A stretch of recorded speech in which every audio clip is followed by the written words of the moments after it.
Good evening, comrades, and welcome to Why Marx. Last week, we talked about the importance of human nature as an argument which is frequently used against us in the argument in favor of socialism or communism. This week, we're looking at one of the most important pieces of evidence that we can draw upon to show that capitalism is not immutable. It came into being at a historically specific time under revolutionary circumstances, and the implication is very clear. That it can be transcended and will be overthrown, superseded indeed. And tonight we have Rob Gould, who will be talking about primitive communism from the ethnographic notebooks of Karl Marx, which were compiled from 1880 onwards. And these were ethnographic notebooks on the work of Lewis Morgan. And then we'll go into the work of Frederick Engels, and Tina Workman will introduce us to Frederick Engels and his writings on the origin of the family, private property and the state, and the later development of those ideas by Rosa Luxemburg. And then Rob will come back in to talk about the application for modern anthropology. So without further ado, comrades, Rob Gould. Okay, let's get all my things set up. Okay, and oh, sorry, I haven't done this. Right, so yeah, I'm here today to talk about primitive communism. I'm going to start off with a few definitions. Oh, is this correct? Yeah, Sharon. Right. Cool. No.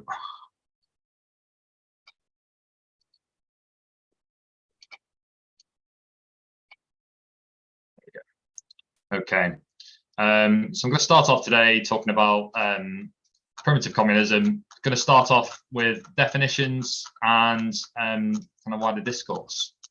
So, living camera. I'm just going to go camera off for a little while. I'll try to put it on again during the talk.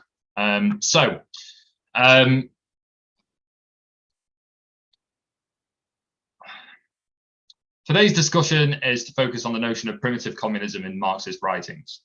It is tempted to view pre-industrial society as a chaotic hand-to-mouth existence, and there is some truth to this.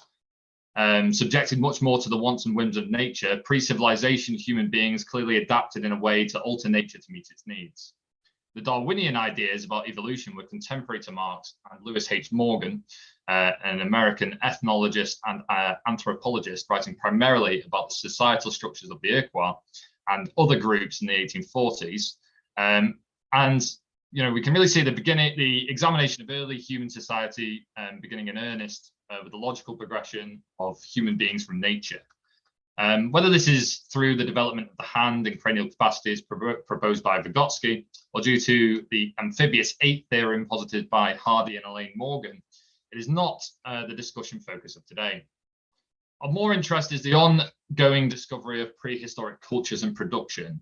100,000-year-old beads made for decoration with materials sourced from further flung corners of the inhabited world indicate that societies of the past were capable of far more than they are normally accredited.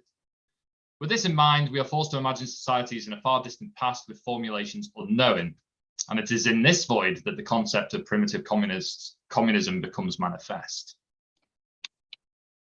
So, in the first part of the presentation, I'm going to talk about the definition of primitive communism, and I'm going to talk about the definition of primitive accumulation. The sources I used for this section were primarily the ethnographic notebook. Karl Marx compiled it in 1880 and 1881. It was only published in 1972 with a foreword from El Crader. I'm also going to refer to Capital, specifically chapter 32 on primitive accumulation.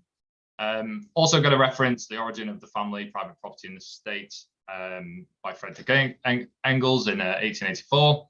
And David Harvey's analysis of primitive accumulation kind of comes into my understanding of it. So, what is primitive communism? It is to Engels that we can really turn for a convenient definition.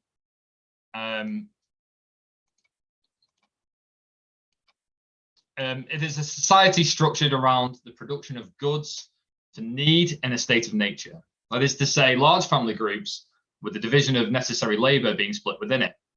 Beyond this, it can be said that the difference of these varied groups of non-industrial societies is a difference from that of a capitalistic society, and it runs deeper than the division of labour and can be seen in the ideas of property, exchange, and the relationship with nature. The work behind this theory was an almost global examination of societies afflicted by colonialism. That's really what Morgan is looking at. Looking at the structure of those societies and making comparisons to argue that there is a staged progression to the development of civilization, which is really equivalent to the preconditions of social development, which I think Tina is going to talk more about later. The study ranges from property relations within the Iroquois to constructions of familial relations in Hawaii. Lewis Morgan puts it to us that these societies have a fundamental difference in outlook in regard to the relation of the person to society. That unlike industrial relations, that person is not in opposition to the societal structure. To Morgan, Marx, and Engels, this represented an alternative to capitalist consciousness that could clearly bolster the argument that accumulation is not human nature, and that other societies have existed and can exist where the social relation to structure is not one of oppression. There are notable breaks in the thinking between Marx and Morgan, namely in the focus and orientation of the research carried out by Morgan. Marx criticizes the way in which Morgan holds the Iroquois model in too high a regard, pointing to problems with the election of its leaders and chiefs, which speaks to Marx's position against authority structures. He also blurs the lines about historical development and critiques a fixed approach to the analysis of such cultures as following an overriding pattern of societal development. In the ethnographic notebook, he reorders Morgan's thesis, placing property relations before government, which speaks again to Marx's underlying analysis that property relations become the basis for exploitation, which he expands frequently and in more depth within the concept of primitive accumulation.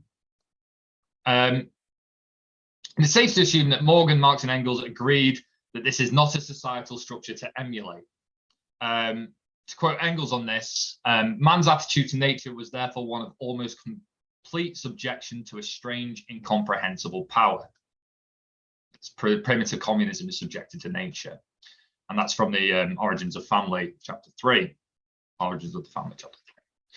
This means that the society was too temperamental and dependent on the unpredictable patterns of nature, and that within these societies there was still a tendency to see other groups as enemies and wage regional war.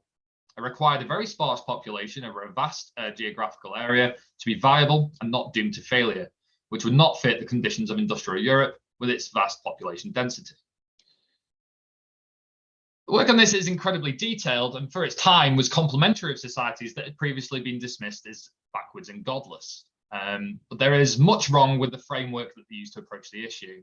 I would agree with the hinting of Marx within the ethnographic notebook that it is too fixed on the ideas of concrete historical development, and too often uses references from great ancient civilizations of Rome and the Hellenes to identify societal trends in the studied groups.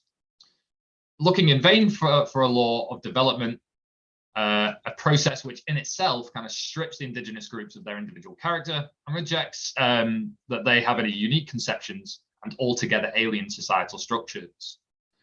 The language has been challenged in the 20th century as well. Primitive in itself connotes a backwardsness and underplays the thousands of years of social development that happened in these societies. Just because they have different relations to industrial society does not necessarily mean that they are underdeveloped. Similarly, we see savagery used frequently.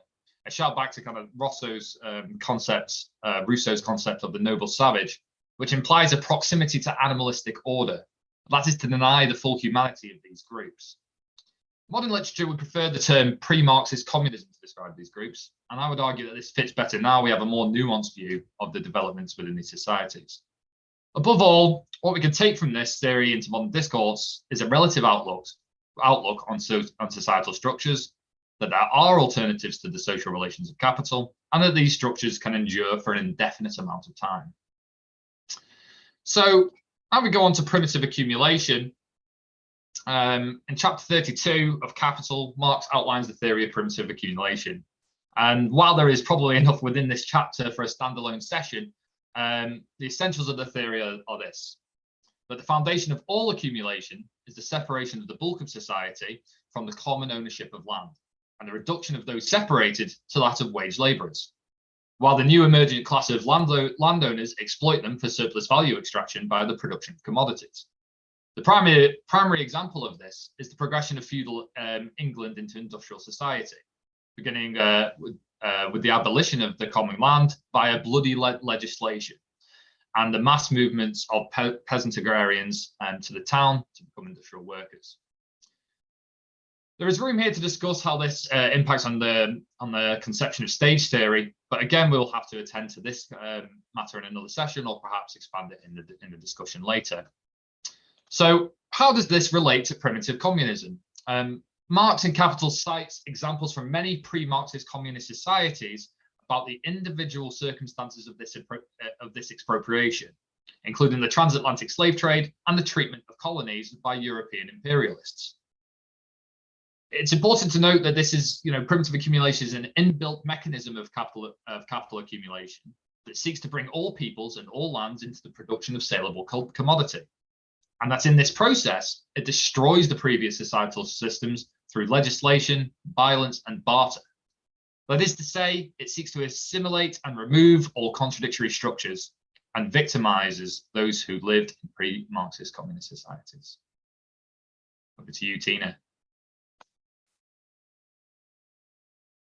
Thank you. I'm going to try and share mine. Yes, I'm usually in the chair, so I don't have to do this. Yeah, I'll just have to do it like this. I don't do it like a proper snazzy slideshow. Thank you very much, Rob. Yes, very interesting. The thoughts of Engels and Marx on anthropology and on primitive communism, so to speak, or Urkommunismus, as they actually wrote it, which is slightly better. Original communism. It's a real definition, much better. They're really interesting timeline almost of the development of anthropology. And becomes really clear when you look at the Communist Manifesto written in 1848, where they wrote, first sentence, really important: the history of all hitherto existing society is the history of class struggles. That's what they believed, that there were always class struggles. That's how history developed, one class against another, fueling developments, etc. And 40 years later, things had changed so much and developed so much further that Engels had to write in a foreword, actually, that's not true. That is written history, i.e. since we've started writing our books, written by the victors of history, that's the reflection of the class struggle. But long before written history was an entirely different manner of living together. And Engels, after Marx died in 1883, he went through his papers and he found his notes on a book called Ancient Society, a book written by the progressive US scholar Lewis Henry Morgan that Rob had referred to, written in 1877. Which deals with a lot of things that Rob described, the description of how through vast majority of history, people seem to have lived differently.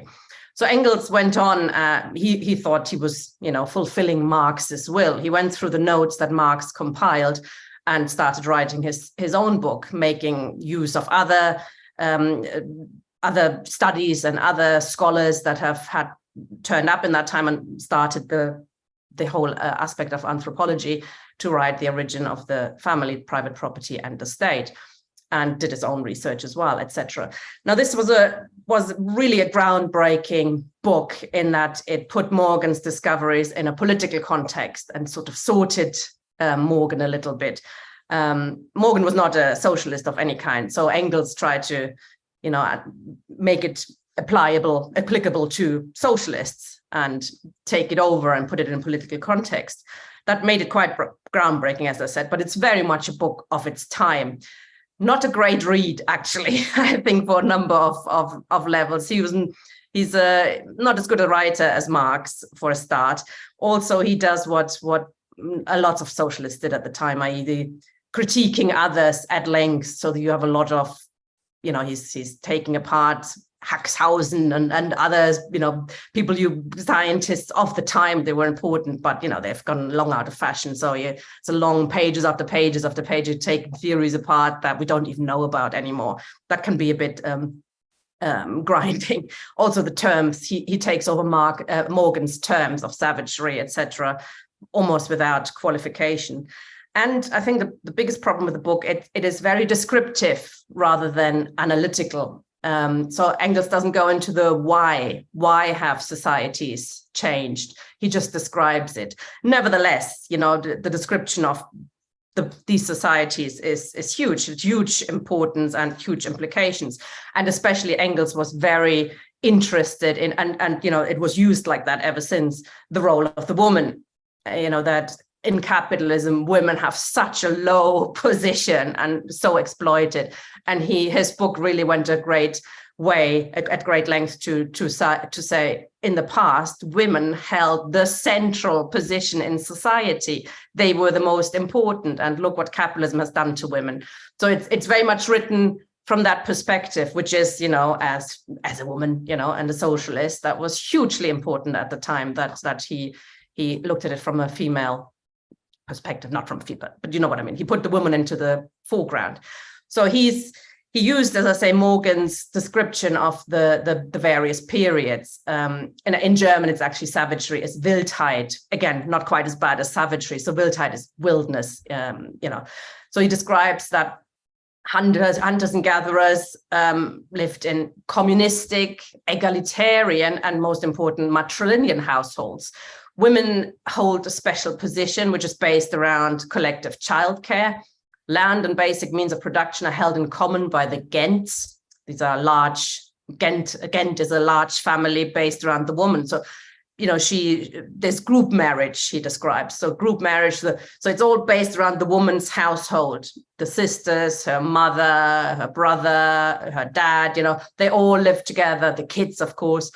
Men come and go, and that is a very interesting description. If the man behaves, he might stay around a little while longer, but usually, he does the deed, he brings the meat, he gets a shag occasionally, but if he doesn't behave, out he goes. And, it's the woman deciding, sometimes her mother, sometimes the sisters, etc. But it's very much based on the woman's household.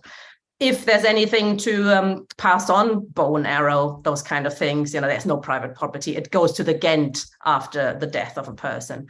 A number of Gents make up a tribe, and the decisions are made by elected heads of the Gents. That varies slightly in different tribes, of course, but these are the general rules. So there's no nuclear family. There's nothing like mom, dad, and child living together happily in a hut or something. Nothing like that. These are huge Gents working and living together. No private property to speak of. No slavery, which is very interesting. These people had no use for slaves. There were, of course, contradictions. There were confrontations with other tribes occasionally, very occasionally, because they actually lived quite far apart from each other. When there was a confrontation or a war of sorts, most often they got killed, the other side, or they got adopted in the family, which seems to be more often the case, actually. So rather than killing them, they adopted the losers into the Gents, and that seemed to work quite well. It brings new genes into the gene pool, etc. So that was actually quite welcome. And this, one degree or another, we know our Homo sapiens emerged around 200,000 years ago. But before that, our ancestors, they also lived as hunter-gatherers to one degree or another for up to 2 million years, really. But 10,000 years ago, something happened, and we know now what happened. Engels didn't really at the time, so he just describes it, he doesn't analyze it. It seems that, our way of living, or the communistic way of living like this, was so successful that more and more humans were born, which led to scarcity. Big game was much reduced, the meat-based diet, etc. It became a problem. People were actually starting to hunger. When beforehand, you throw a spear and you hit a mammoth or something like that. There was so many big games there. It was no problem at all. So they lived in abundance up to about 10,000 years ago when scarcity first happened. This then led to the area of barbarism, or the Neolithic, as it's called. Today, that's seen as that's when civilization really started, farming, etc. When in fact, it actually seems that was the counter-revolution. That was the beginning of the end for the women, at least, and with it, the beginning of slavery, the beginning of patriarchy, private property, class society, racism, etc., etc. So what happened? Hunting continued to a degree, but farming had to be developed out of necessity because there was scarcity with big game, etc. So farming developed, breeding and domestication of animals, land ownership started to develop. And what developed with that? Inheritable wealth. If you own a piece of land, or you work this piece of land and you really put your hard work into it, you want the need develops to pass it on to your children, which then, in a group marriage, that becomes quite problematic. The woman has her children. The woman knows these are my children, but she doesn't just stick with one man in primitive communism. The group marriage, she has sex with all sorts of men as she pleases. So the woman knows who her children is, the man doesn't. And this becomes a problem in this period, the Neolithic. The man, the stronger, wants to inherit, wants to make sure his wealth goes to his children, and that needs a more control over the woman. This becomes a pairing marriage, now starts about 6000 BC, where, it's still relatively easy to dissolve a marriage or a pairing, but, the children still stay with the woman, but the man now, they insist that they know who their children are. Marx and Engels called this the overthrow of mother right, which was the world historic defeat of the female sex. And Engels makes a really, important political point that this led to the rise of all the other crap. It's not money that's the problem. It's this period where the men take the power from the woman and make her a property, as with all the other things that he owns becomes a property. Lionel Sims of the Radical Anthropology Group calls this an incremental, slow counter-revolution. So it was not like the men get together and club the women over the head and have a revolution of any kind. So it's a slow thing, couple of thousands of years, really, when this happens. Not a revolution as we talk about today, but a hugely important period where everything's changed. Everything that's gone before for perhaps 100,000 years, 200,000 years is overthrown in a couple of thousand years. This then leads, of course, to the third stage of human development, which is the civilization, as Morgan calls it. Happily, that's where we live in. On a marriage level, that's reflected in monogamy, supplemented by very widespread adultery and prostitution, because human beings are not really made for monogamy. There's a really good quote by Engels, which I reach out now. It was not in any way the fruit of individual sex love, this monogamy, with which it had nothing whatever to do. Marriages remained as before, marriages on convenience. It was the first form of the family to be based not on natural, but on economic conditions, on the victory of private property over primitive, natural, communal property. The Greeks themselves put the matter quite frankly. The sole exclusive aim of monogamous marriage were to make the man supreme in the family and to propagate as the future heirs to his wealth, children indisputably his own. So the marriage is there to make wealth inheritable, really, to make sure that you can pass on wealth. It becomes bigger, otherwise, you don't work quite as hard if you can't pass it on to your children. Again, Engels puts a lot of effort and emphasis on the role of women, and has lots of quotes on, in civilization, look how pretty these women look there, with their little waist, and the rich women up there, they don't have to work. All they do is hang around and get really, really bored. He describes how they have a really alienated life, rich women. Poor women, of course, poor women of the working class, as this picture shows, They not only have to look after the children, they have to look after the household, and they often have to go to work as well. They're now dragged into the working class, the industrialized proletariat. So for women, capitalism is the worst possible society. They get punished 3 times over, or they're bored, to tears when they're the rich lady. So the lady of civilization has an infinitely lower social position than the hardworking woman of barbarism. On the other hand, of course, this civilization, and he describes it as well, has within it the seeds of socialism, abundance.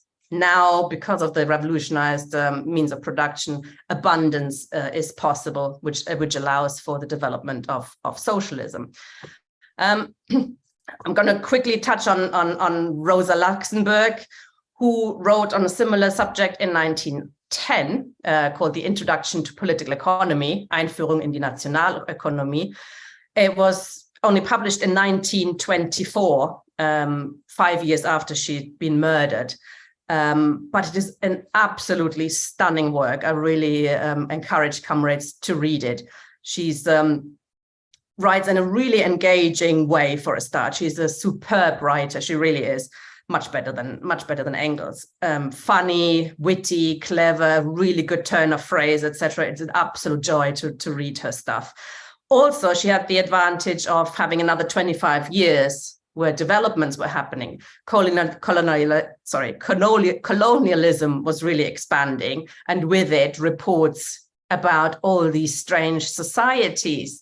So it started, and she describes it beautifully. It started where,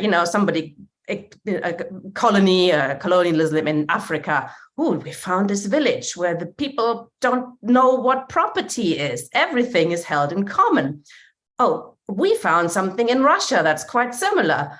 Oh, in Germany, then Germany, now Germany, there's something very similar as well. And in America, South America, Africa, everywhere the colonialists went, they found the same things. Clan units where there was no rich and poor, no idlers or no workers, no masters and slaves, where all public affairs were dealt with by the free vote and decision of all. And she describes this here, this village communism was not at all a peculiarity of a particular race or people or part of the world, but rather the general and typical form of human society at a certain level of cultural development. And she makes the really important point when Engels and Morgan, they were talking about the past. She's saying these they still exist. They're still around. 18th century, you have primitive communists, Urkommunismus, village communism, as she calls it, or agrarian communism, still going on everywhere. And they were fighting back against the colonialists. They were, getting together and defeating them often in very many areas. And she describes it very beautifully. If you want to read it, it's part of Peter Hoodis's translation, or he's edited actually the economic writings of Rosa Luxemburg. And she makes the really important point. This is a tiny blip. Capitalism, private property, all of this is a tiny blip in the huge development of humanity, which has been, until very, very recently, 100 years, 200 years ago in some areas, where this was still ongoing. And she describes that, she says quite rightly, Morgan's ancient society formed, as it were, a subsequent introduction to the Communist Manifesto of Marx and Engels. You have to read them together to understand socialism is possible, because that's how it used to be. This used to be the rule. It's capitalism, which is the strange one, which is which is a strange way of living, totally alienated and not in control of our means of production and of each other and the way we live. So she made that really good point, and it's a joy to read. There have been developments, of course, since Engels and Luxemburg, as you'd expect. It's been over 100 years. And this is something I can only touch on because of time reasons, but I would urge comrades to check out the work of the Radical Anthropology Group. And they basically looked at, how did it get to that first stage of savagery, though? How did it come? You had communities organized around the woman and not the strong. Men are stronger, aren't they? They have more muscles, etc. Why wouldn't, how did it come that everything was organized around the woman's household?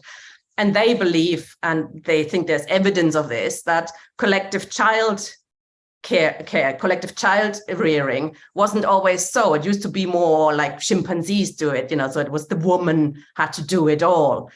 Each woman, her own children. And that is hugely, as we know, anybody who has a child knows how much work it takes to raise a child, one woman, if it's one woman doing it. It's clearly something that should be collectivized, the point that Engels makes in his book very, very much.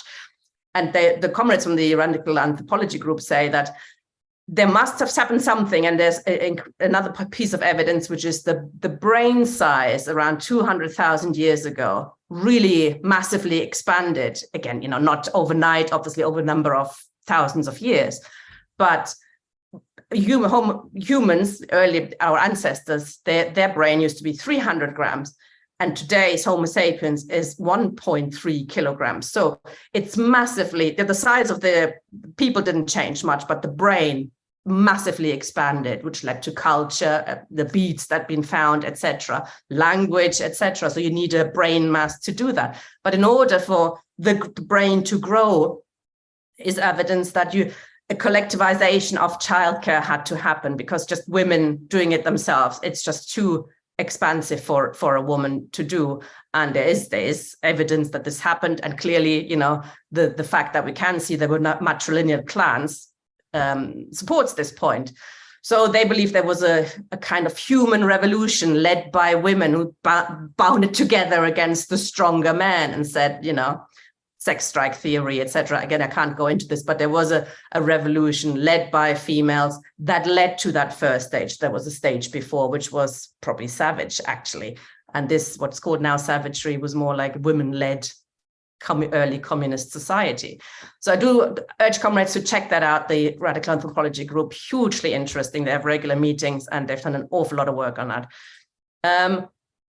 Future society, we've touched on that in recently. What does this, what can this tell us about a future society? And should we go back? Should communists argue to rip apart capitalism, destroy factories, etc., and live again on the land, with the land, move from place to place and hunt and gather?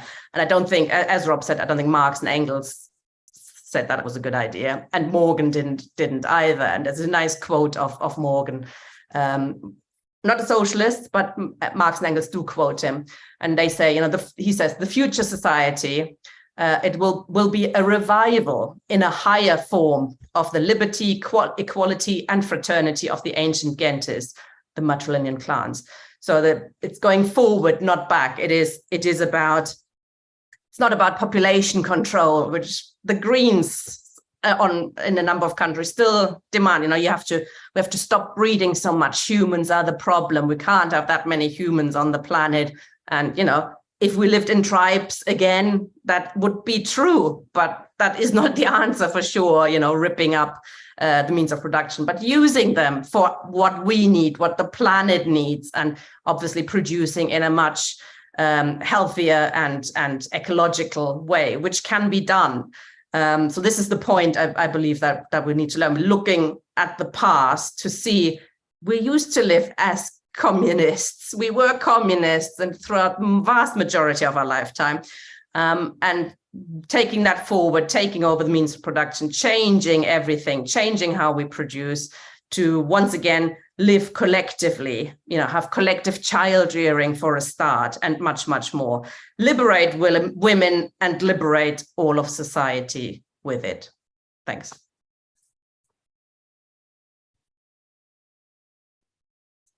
Rob, over to you. Okay. So I'm going to come back in now, and I'm going to examine a few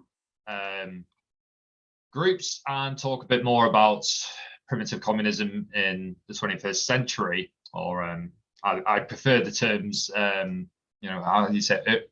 Urkommunism?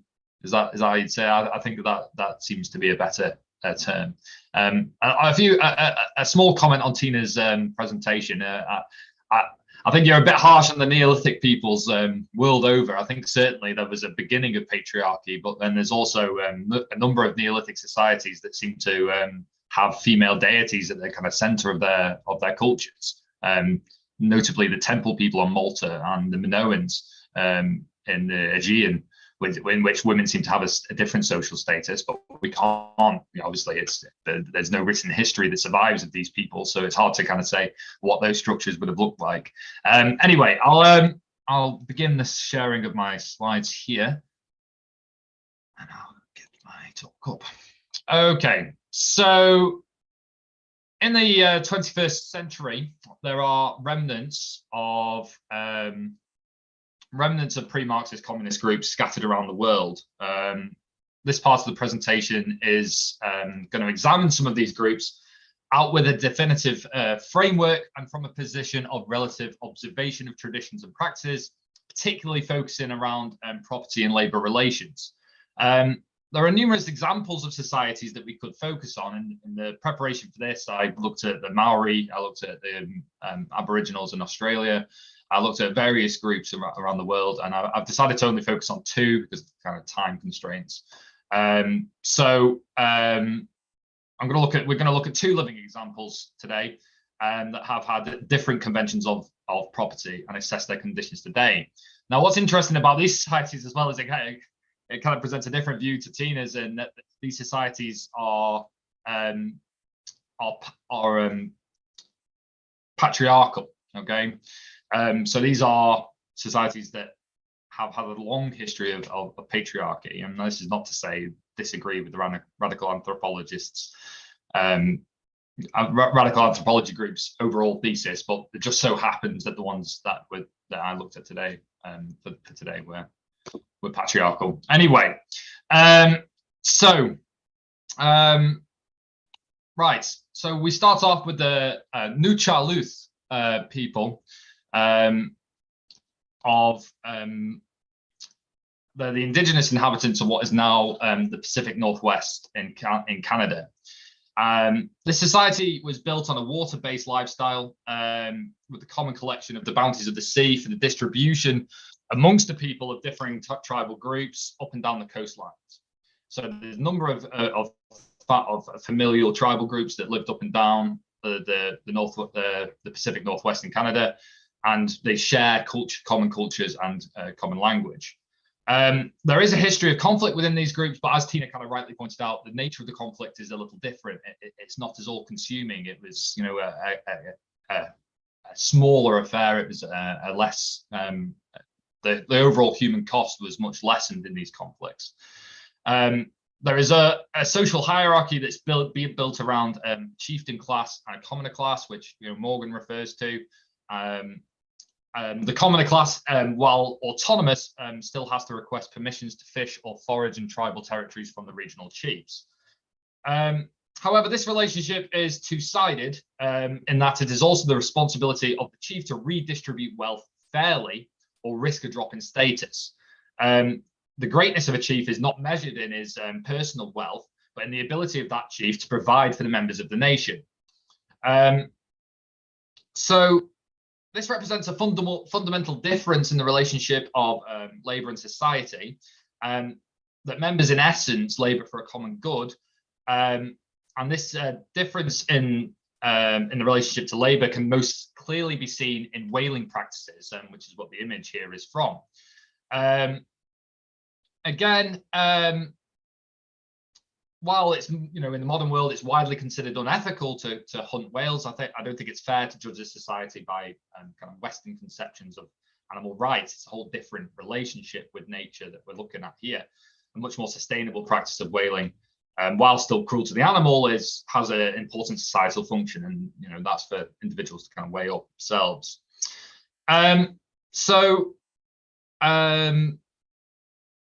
Whaling in this society was seen as a sacred and dangerous task, and to take part in the hunt was a great honor and a rite of passage for kind of male members of the group. It's important to note that it is the chief who must take the most dangerous role in the hunt as lead harpoonist, and that his divine ability to subdue a whale was further proof of his right to rule, that the god, the nature gods favored him as the person who could bring down the whale. And this again has a different, this shows us a different societal structure to the conception of labor and leadership in capitalist societies. It speaks to a social relation that is different than capital relations, and that the ruler has a duty to their people, and this duty includes their personal risk and personal labor, and is not simply based on the exploitation of others. The complexities of this social structure is still being studied today, although it is becoming increasingly difficult to find Nucha North peoples who stick to their indigenous social structures. In relation to land, the Nucha North people have a spiritual connection to the native cedar trees that populate the Pacific Northwest. They have trees that are marked out as culturally significant because of their historic use for harvesting bark. The cedar can live to be over 1,000 years old, and these trees can be seen to provide the Nucha North with a continuity rarely found in indigenous groups. In addition to this, the cedar wood tree was an incredibly important resource of the historic and modern Nucha North.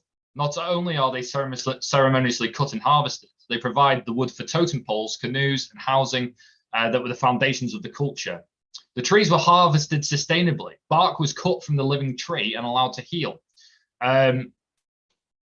providing a continual supply of building materials extracted sustainably from nature. This shows how the Nucha North concepts of land and ownership are distinct from that of industrial relations. There is a respect for nature and a moderated consumption of wood because of the importance of their continuation. The fact that these areas still remain so heavily forested, despite an indefinite number of generations living there, speaks to the sustainability that defies the exploitative relationship of capital and land. Today, the Nucha North people are embroiled in a legal dispute with the Canadian government about the ownership of a patch of such woodland on Nuka Island. In recent years, the prevalence of cooperation of the tribal councils with logging companies, such as Western Forest Products Incorporated, is leading to the destruction of these woodlands.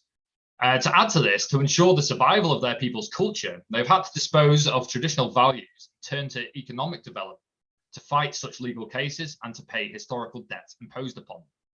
And thus, the population is alienated from common ownership and forced to wage labor as loggers, fishermen, and tourist crafters, selling the once ceremonially significant totem pole to visitors of the Pacific Northwest. They are to publish their monetary earnings and pay a proper tax to the state. This is a clear and apparent example of ongoing primitive accumulation. Although the fundamental changes happened in colonial times, there is still a large degree of expropriation happening within these communities.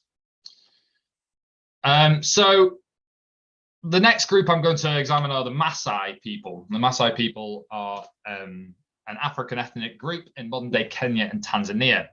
There's close to 2 million Maasai peoples in this region, and their territory has been limited to savanna national parks. The Maasai traditionally have no fixed property at all. They are dependent on the continual harvest of cattle herds, and they labor in the protection from predators and the guidance of their animals to pastures new. Different members of the family provide different roles, with the male role being to escort and maintain the cattle, and the female role to build and sustain the whole home and the family, which again is in the kind of creche format that Tino alluded to earlier. The females are collectively responsible for the maintenance of the accommodation. And the rearing of children, of course, an important note. So all resources to build these structures would have been traditionally foraged from the savannah by the women, which shows you the kind of skill and the status that they have in that society. But again, there are some practices and traditions that we may kind of frown upon within this group. Notably, the practice of female genital mutilation, hunting of lions. But again, these are complex societal structures. They are ancient societal structures, and we have to kind of question our own conceptions on the validity of these. The Maasai also have no kind of money form. They've got no money form at all. Until the turn of the 20th century, they based their wealth on the heads of cattle under the command of an individual. This is again distinct from the property and exchange relation under capital. For one, cattle can self-reproduce without human exploitation. If you have a breeding pair of cattle, your wealth becomes, suddenly, infinite. And if you can kind of continually expand that, it becomes greater and greater. With careful management, any Maasai could grow their herd over generations. there is still a patriarchal hierarchy with spiritual leaders representing different regions. The spiritual leaders themselves have no political influence, but help resource management and shape the religious beliefs of these people. So today the Maasai are under threat from multiple angles. The conservation land allotted to them is being encroached upon by hunting and poaching companies as the commodification of African wildlife expands. There is a notable connection between the United Arab Emirates and the poaching, the hunting grounds that are being acquired from the Maasai National Park. The United Arab Emirates actually owns the company that's buying up huge amounts of Maasai land. So that's an interesting connection. Social pressures and the decreasing quality of grazing land has forced many Maasai to adopt fixed agriculture, growing maize crops for the production of cereals. The government since the mid-20th century has been attempting to help the economical development of the Maasai people by encouraging group ranching, which then commodifies the cattle of the Maasai for the sale into the wider market. Originally in the 20th century, this was done to avoid creating a big landless workforce, a huge social problem that you're going to have to deal with. But over time, we are witnessing these group ranches being broken down as individual ranches are being set up in Maasai territory. So yeah, increasingly the Maasai are abandoning their traditional way of life and migrating to towns. As recently as 2009, Maasai people have been evicted from their traditional land to make way for corporate ranches and governmental economic developments. So to conclude, while the mainstream media may draw attention to these groups now and then to show their plight and suffering at the hands of big corporations, there is little done to examine the root of destruction of these communities and the lessons that we as a society could take from them. Even the work of modern anthropology is focused on easing the tensions between indigenous groups and capitalistic relationships to land. The focus of being on the economic development of these groups, which is, to be blunt, the OECD's code for what can they produce and what can they sell. How can we maximize the profitability of these indigenous groups is the question that anthropologists kind of ask in a hedged way. Perhaps through tourist package experience or outright packaged experiences or outright repossession. In every case I've studied for preparation for this paper, you can see the greasy smear of capital corroding these independent cultures. It seems inevitable that the pre-Marxist communistic societies are doomed to fall prey to the reproduction of capital. So I've ended with a few avenues for potential discussion. I'm sure members will come up with their own, but I thought we could maybe discuss what the concept of primitive communism means for the left today. How can we use this in our theoretical development? Do we agree with the concept of stage theory, that human society reaches a certain point of development and then by necessity evolves into a different kind of form of social relation? And to what extent should we involve ourselves with the struggles of pre-Marxist communist societies today? And that's my talk. Thank you.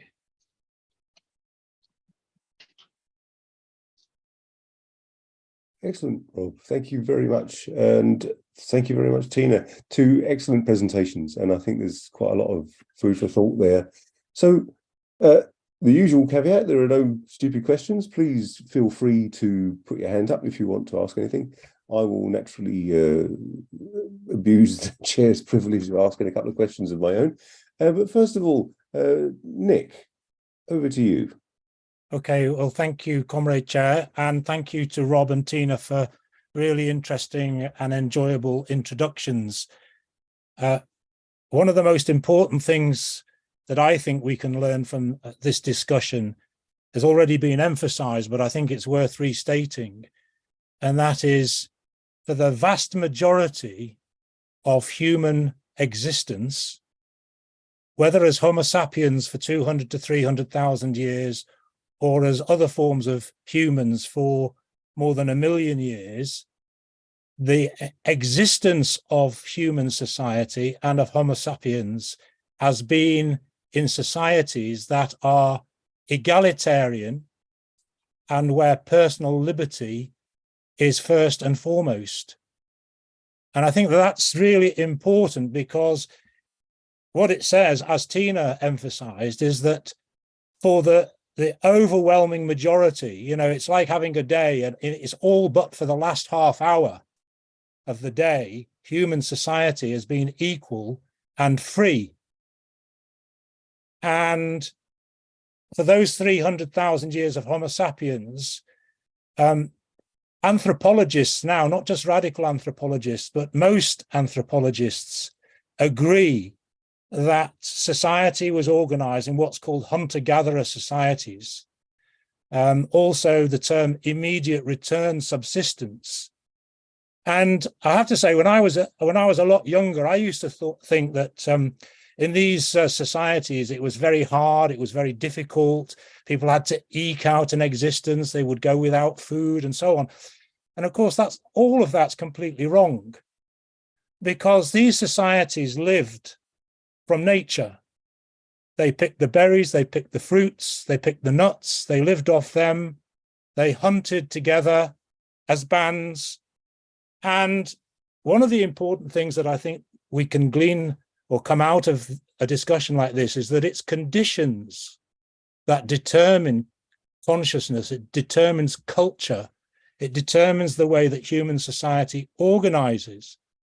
And in the hunter-gatherer societies, when they could simply reach out to nature and take what they needed, they had time to have leisure, they had time to enjoy, they had time to laugh. And it was actually a very relatively easy life. And even the fossil remains that have been analyzed show that the diet was very good. In fact, the diet, when we move to farming, they can actually show from the analysis of the bones that when human society moved to farming, the diet became even worse. It would be, well, deteriorated significantly, because instead of having all the richness of the fruit, the fiber, the meat from the animals and so on, they spent all day pulping maize or corn or whatever and living off bread, and didn't have the same diet.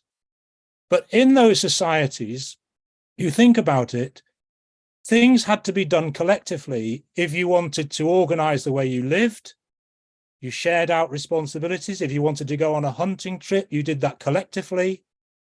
One person can't bring back a great big animal that you've killed. It's a collective exercise. And in these societies, it wasn't just that there was an absence of hierarchy. It wasn't just that there was equality between people. There was an equality of the sexes.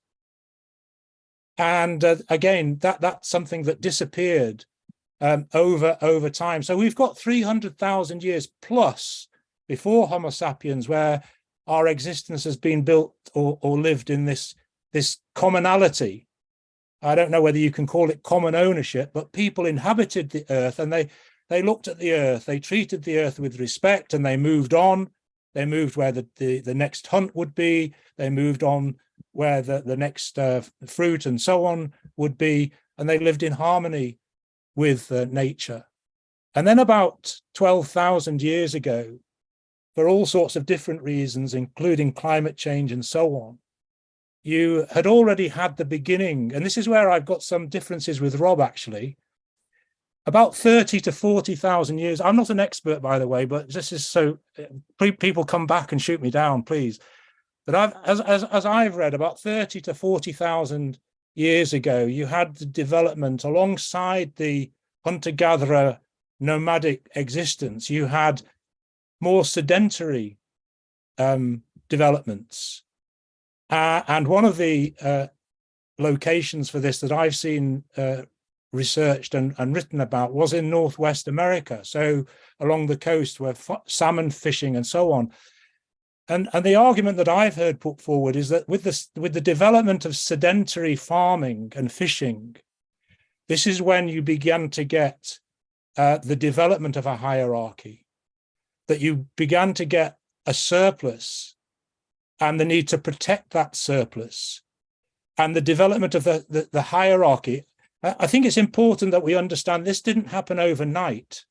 It wasn't something that you could perceive even probably within your own lifetime, but over many, many, many, many, many generations. But the development of a hierarchy that's able, as Rob pointed to more in a more contemporary way, where a chief or a ruler is able to distribute rights or property, suggests that that's a development of a hierarchy in which the hierarchy can abuse and will abuse the position. They'll want to pass on the wealth.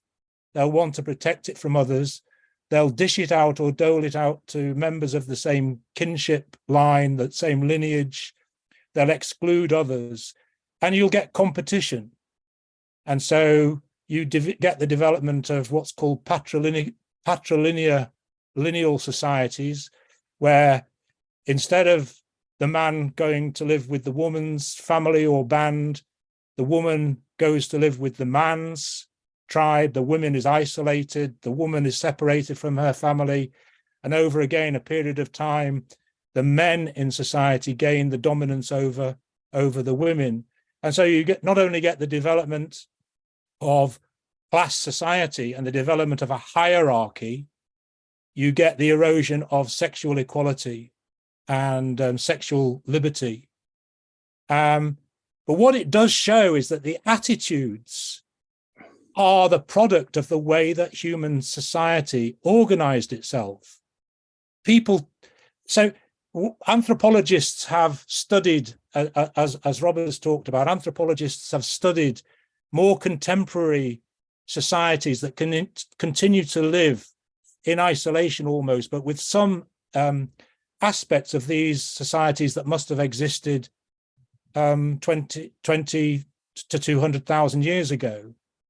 And what it shows is that they're not all completely egalitarian, but there are examples where they are egalitarian, and also there's sexual equality. And the anthropologists have written, for example, if somebody steps out of line, particularly if there's an alpha male, so to speak, who starts pushing themselves forward or abusing his size or his power or whatever, the women in the tribe will gather together and ridicule him until he learns his lesson, or even drive him out of the tribe. And that shows that actual culture, the way that people want to protect their equality and their liberty, is something that arises out of the organization of society. So I've spoken a lot for longer than I intended, but I want to leap right to the other end, because the argument might come back and does come back. Well, that's all very well in a simple society when you're living off berries and fruit, but it will never work in the modern world, in the contemporary world. I don't agree with that position at all. What it shows is that if you live in harmony with each other and harmony with nature, the way that you treat each other will change. And so we have to aim for a new form of society which is based on the collective common ownership, where everybody is treated equally because we are all equal in relation to the world and the resources in it. Okay, thank you very much. Thank you, Nick. Do you want to come back on any of that before we move on? I'm keen to get as many people in as I can, but at the same time, obviously there may be things you want to respond to quickly. Yep, Rob. Yeah, I'd like to come back on that. I think, above all, I think it's important. I think it's harmful to think of these societies, because the Maasai and the Nutchaluf, they are not capitalist economies, right? That in their original conception they weren't capitalist. They might have been patriarchal, they weren't capitalist. And I think it's important to kind of think about these things in a kind of relative way, and that the formations of individual family groups and the power dynamics within individual family groups would have been incredibly varied and vastly, different according to your environmental conditions and according to the resources you had available to you. And I think I think it's dangerous to kind of try and typify these peoples as all sharing similar kind of traits, a similar kind of outlook on the world. I think each individual group developed almost in isolation. not entirely in isolation. There was obviously neighboring groups of people that would have influenced their thinking. But they did develop, and they've got their own cultural identity, and that cultural identity is unique to them. And to try and homogenize them and to say that there is a particular model of human familial relations that is practiced world over is a nonsense. And then Morgan himself points to this when he talks about the kind of the marital relationships of people in Hawaii. He says, oh yeah, so in Hawaii, when a man marries a woman, or a woman marries a man, they also marry the sister of the woman and the brother on the brothers. So if there's two brothers and two sisters, they marry each other. There's all these kind of strange conceptions of family structures that are individual and unique. And also it would be to kind of talk about the 30,000 years ago, that we have this clear move into the sedentary kind of existence. This is true. There are examples of different sedentary societies that never progressed into capitalism or never progressed into a patriarchy. If we look at the kind of cradle of civilization, the kind of earliest human civilizations, we're looking at an area that was vastly deprived of natural resources, a very temperamental area in the Tigris Basin, prone to a mass amount of drought and then flooding. So the societies there grouped together in order to survive, and I've come to understand that as the kind of foundation of the superstructure, the first cities as such, where there was an exploitative relation and an over-reliance on agrarian relationships. Everything else Nick said, I agree with. I think that there's a truth in the fact that people were healthier in the hunter-gatherer society. The strength of people's bones, the dental records speak to an entirely kind of different a different relationship with health than that of the civilized farming communities, where you see typically a lot of broken bones, arced back spinal columns from ploughing the fields, from hard manual labor, and you see this kind of degradation of people's health. Shorter life expectancies certainly, but in agrarian societies, those life expectancies were shorter than they were in hunter-gatherer societies. Evidence that we're looking at the archaeological evidence from human skeletons there. So that would be what I would say. Thanks. Tina. Yeah, that was an interesting contribution, Nick, and I think you put your finger on it, and I didn't really say that, is the surplus question. Of course, with farming, with rearing of animals, for the first time you don't live from hand to mouth anymore. You don't, the hunter-gatherers, there was abundance of meat, of animals running around, berries, everything. You didn't have to plan. You just lived and, worked very little and partied a lot and had a lot of time for play and living. And with the scarcity, then came the need to produce differently. With that came the surplus, indeed. So you produce more than you need. And then you think about, what am I doing with this? Exchange it with somebody else who can do something else with it. So division of labor becomes more widespread, etc., etc. Inheritable wealth develops. The man needs to know that, or the owner, of the means of production of the farm, etc., wants to know that his children get it. So you need to control the woman to make sure she only has your children and not somebody else's children. But with that, of course, with that surplus then develops the idea of abundance, i.e. that we're now in a position, although vast majority of people are starving in today's society or don't know how to pay their bills, etc., we are in a society where we could produce easily everybody's food needs, all over the world, twice over, 3 times over. Do you remember the butter mountains that get thrown into the sea because it's not worth giving it to people? It's not, you can't sell it, so we destroy it. And it's not just butter, it's with everything. So we could produce things for all the population and more, and could easily feed billions of people around the planet, but in a much better way if the majority control the means of production. That's the key, isn't it? So abundance now allows to, as Morgan said, to learn from the past, but not to repeat it and go back to hunter-gatherer, but on a higher level. So we collectivize, etc. We take them over, and we work 10 hours a week, if that. You know, the revolutionized means of production allow that. So within it, I mean, this is all, of course, the sort of dialectics, isn't it? Within the beginnings of surplus and within the beginnings of this horrific period for women and for us and capitalism is the seed of actually coming alive again on a much higher level than hunter and gatherers were, you know, in a much easier way of living, but of course, you know, there is no big game anymore. So we have to, in a much easier way that deals with the situation as it is today. So within this capitalist horrific production and, you know, the beginning of surplus, etc., is the liberation of humanity, womankind, on a much higher level than it had ever been before, and that is so inspiring about this whole subject. Thank you, Tina. Over to Brian. Yeah, I just want to make a quick point to Nick. Nick, you're absolutely right.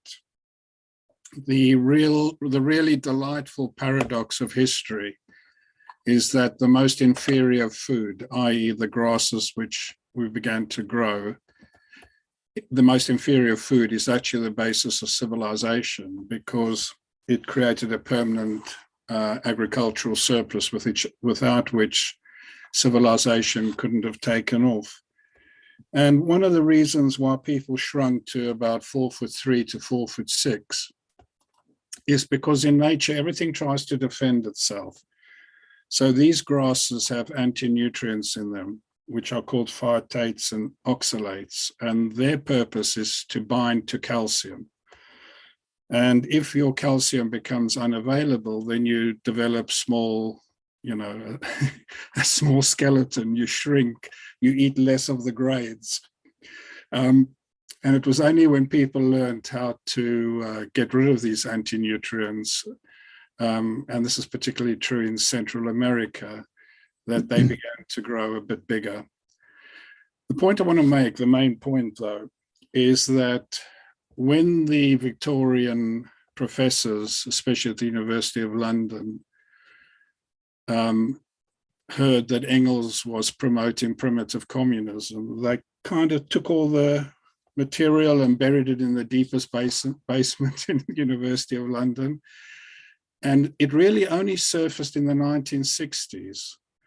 And the significance of this was that it was part of the women's movement that actually brought this to the fore and caused this material to resurface and to become popular. And, you know, anthropologists like Margaret Mead play a crucial role in all of this.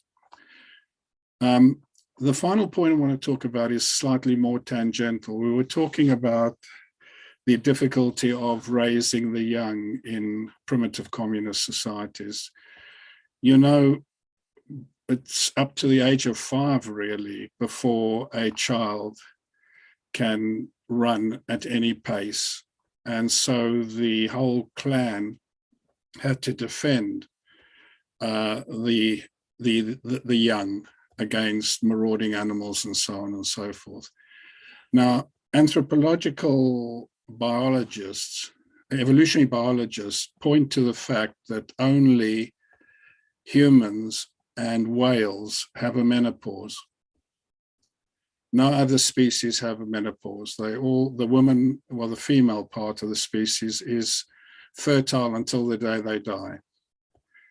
Now, the reason they said this would happen was when grandmothers lost the ability to have babies, to become pregnant, it obviously improved the ratio of adults to children within the clan. And I find that a really, really interesting observation. I'm not sure if anybody else has heard about it, but it shows you how evolution really does work. That's me. You're down as Gary, but I didn't. Can you unmute yourself? Yeah, thanks. Yeah, I'm down as Gary, but it's actually Anita Patel. I'll be sharing the device. Yeah, no, actually, so, okay, this is really interesting, and not much I've read about here. So I'm going to raise some issues, mostly out of instinct more than anything else. And hopefully the panel will come back later on to correct me if I'm wrong. But I do, I mean, I think it's quite fascinating that Engels and Rosa Luxemburg were able to come to that conclusion so clearly about primitive societies being matrilineal societies, given the kind of evidence that was available then. I think, yeah, I agree, actually. I think the human society's imperative is to be a matrilineal society. And I think that's a lot to do with childcare. The best way to do childcare is collective childcare. And matrilineal societies happen to be the best way to actually do that. And I think that raises the point that Brian was making about, grandmothers being an important element of that, despite the fact that they're not reproductive sort of in their reproductive capacity. The thing, one of the things that I think that actually that imperative is there, because if your preoccupation is just to kind of produce children and create an environment for them, which is the best environment possible, then it has to be collective. In a class society, the imperative is to reproduce the class. And therefore, we're producing a different kind of sets of children within that. And I think reproduction of children in a class society is actually a really big prize for children to pay and for the class to pay as well. And I think that sort of has continued for a long time. The well-being of children does not actually work very well in this kind of class society where we sort of separate them out and create bourgeois societies, nuclear families, in order to sort of recreate those kind of class structures and recreate and reproduce those class structures. And I think there is a huge price to pay for that.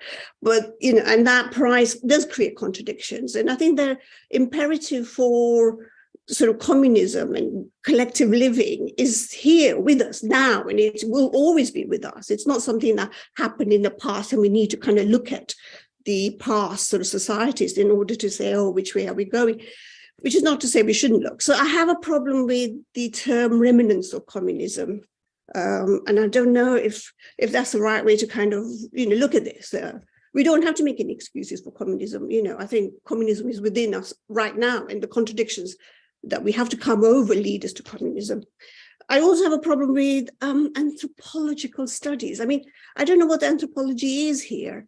Is it sort of study of non-capitalist mode of production societies? And if it is it possible to do that actually in the current sort of capitalist mode of production dominated society or the world? So I have a problem with whether there is anything, valuable to be get out of this kind of studies, which is not to say actually one of the most interesting things happened was when I went to Freud's house in North London, when he arrived here as a refugee. His study is incredibly interesting. It is just full of artifacts of, ancient societies and all that.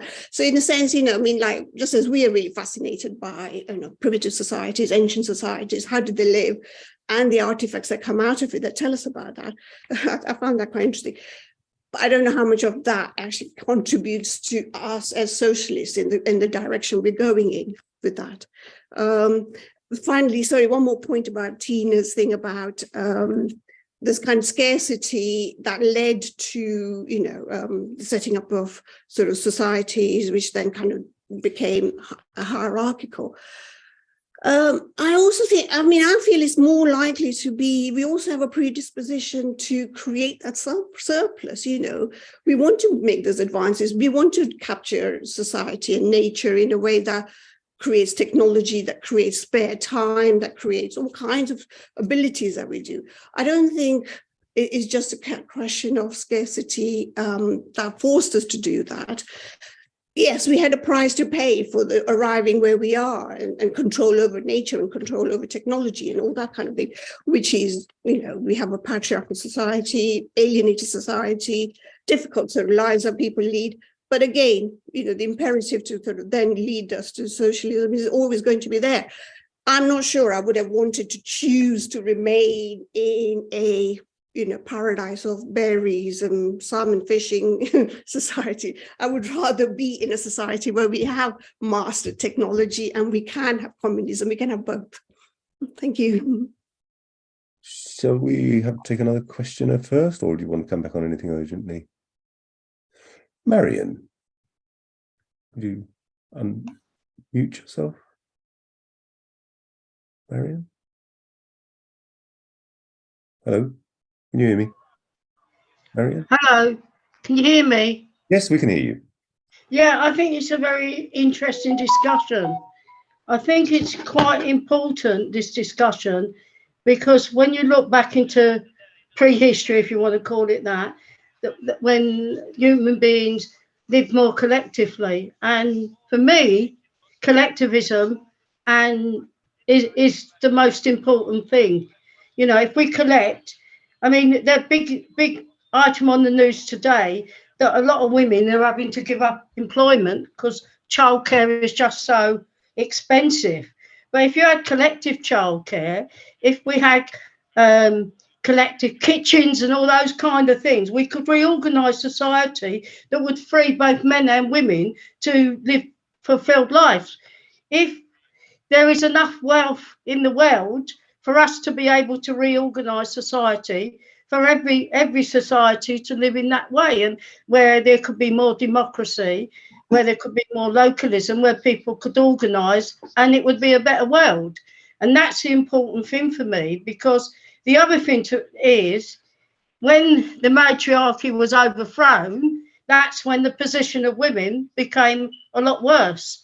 And Tina and others have outlined how that happened. But I think it is important that we recognise the role of anthropologists like Morgan and Marx and Engels and Rosa Luxemburg for bringing this information. And like another book that's really quite important in terms of rewriting women back into history was Sheila Rowbotham's book on Hidden from History.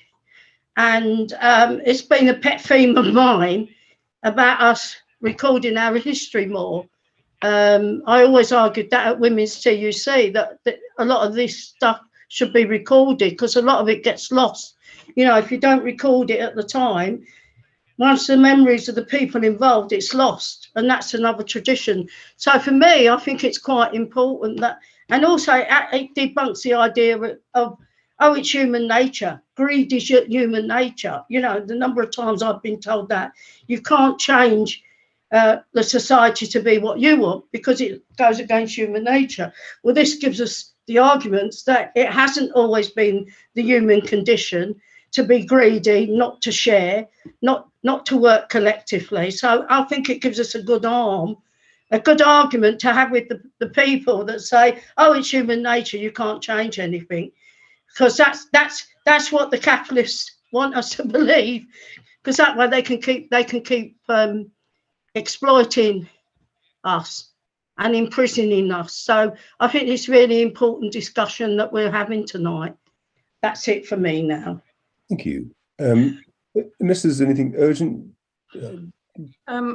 Maybe briefly not on Marion, I think I agree with all of that. You know, the need for collective childcare again is absolutely important, especially if you have children. You know how much effort it takes to keep a little person alive, etc. And it's crazy next door somebody's doing exactly the same thing. If you just combined efforts locally, I mean, you would free up women so much. No question. I'm just on. Anita asked a few questions, and what is anthropology, and what does it teach us? Does it just look at non-capitalist societies, etc.?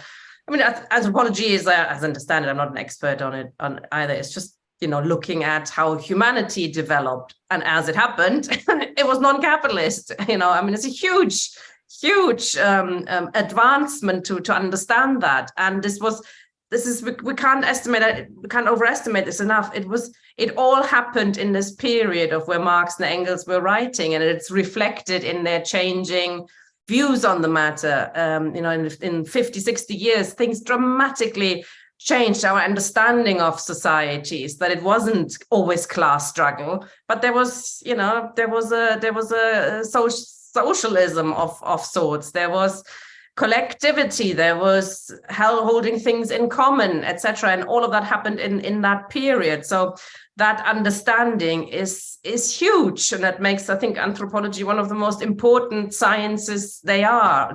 And Marx and Engels certainly understood it, and of course they looked also at biology and all these, and evolution, what Darwin's developments, etc. And in terms of your idea that you don't think it was scarcity or a need to change things and to get into farming and to breed, etc., but that we have a curiosity to do it, or perhaps to make life easier, that might be so, but it is quite a coincidence that archaeology proves this, you know, that at that time when farming started to develop, big game died out. Either they were killed off by hunter-gatherers. Climate change as well played a role. So there seemed to be a need to develop something else and to go a different direction in order to survive. I mean, when you look at how hunter-gatherers lived, it was very close to how paradise is described in the Bible.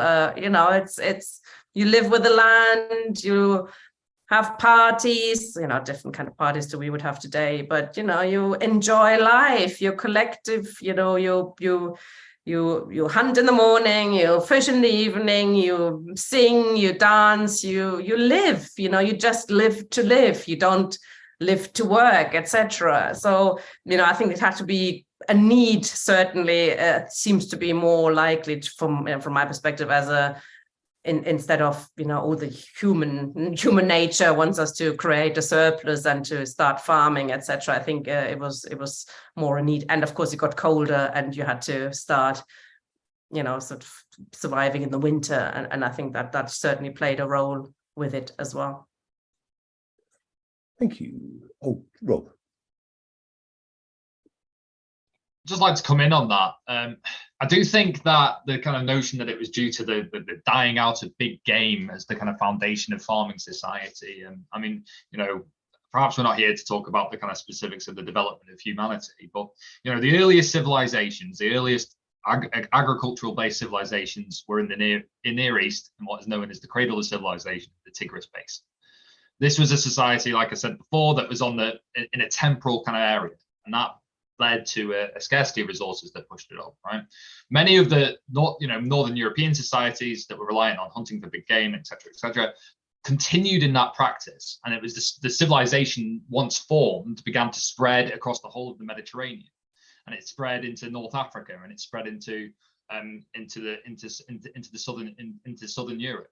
Okay, and we've got this, you know, Northern European, you know, world that is pre-Roman conquest, that was an entirely tribal-based system. And Marx and Engels referred to the Celts in this kind of notion that there was not the same relationship with agriculture and civilization. Much smaller familial groups dotted all over the place. It didn't spring up all at once from everywhere. It spread, and the idea of civilization spread. And this is true that it comes with hierarchy, but I think it's important to note that there is a human relativism, that world over, there is no two human societies that you can say are exactly the same. There's no identity that you can particularly hang on human nature. I think Marx gets at this, that there is no fixed human nature. So what John was talking about last week, the kind of concept of alienation, that human nature is subject to its conditions, subject to its environment. It's adaptable. It responds to the situation that it's faced with. And I think, you know, that we see throughout, you know, human history a plethora of different social models. And this is not to disagree with feminism. This is not to disagree with the role of women in society. I am 100% a feminist. I'm on board with women in society, and I think that we should have equal status and equal rights and everything. The idea that there was an entirely unified society that was matrilineal is too fixed for my position. Really, it's too concrete. It's too and I would say that there would be parts of society, parts of the world that definitely were. I've already referred to the temple builders on Malta. They had huge statues dedicated to female fertility goddesses. You see fertility goddesses across the Neolithic in different places. But then you also see phallic gods that have big, massive penises, right? And then also, to contrast that, you've got the Roman and Greek kind of outlook, right? And Marx and Engels refer to the Romans and Greeks quite a lot as the important kind of developers of modern civilization. And that was an incredibly patriarchal society, incredibly, very sexist. In Athens, women had to wear a full veil. They were fully veiled in Athens. In ancient Athens, and this is the time of the great Athenian democracy. That was the state of women in Athens at that time. I think it's more likely that model of patriarchy is the one that was replicated within capitalism, and that there are different models of human relations all over the world that have a pluralistic outlook. Yeah. Thanks very much. Without further ado, can I, because there's a few things there I'd quite like to come back on as well. John. Oh yeah, sorry. So I'll be as brief as I can, Ian. But basically, I agree with what Rob said, and it's very interesting. And I like the contributions. It's a very interesting topic. But there is some danger in it that we oversimplify. We oversimplify things, which to an extent I think Engels did. I don't think Rosa Luxemburg did in the same manner. But you can reduce history to as Engels quite often did, a series of stages which are necessary. You've got an end in mind. We go from primitive communism through slavery, through feudalism, through capitalism, and end up with communism. And I think that doesn't take into account the complex nature of the processes. And I think there is also a danger, when Tina was talking about that. I mean, I've talked about it myself. You can overemphasize how terrific things were in the past, that it's basically a life of parties and stuff, whereas societies are so varied in their complexity, and some, the Kung Bushman bands, hunter-gatherers, but everything is so scarce that they have to spend most of their time in creating, collecting food to live by, all those things. There is no time for inequalities of wealth because there is such a scarcity within that population. So I think it's a danger of simplifying things, and that seems to me to be the problem with anthropology. And it has to be said that it is the case with Morgan.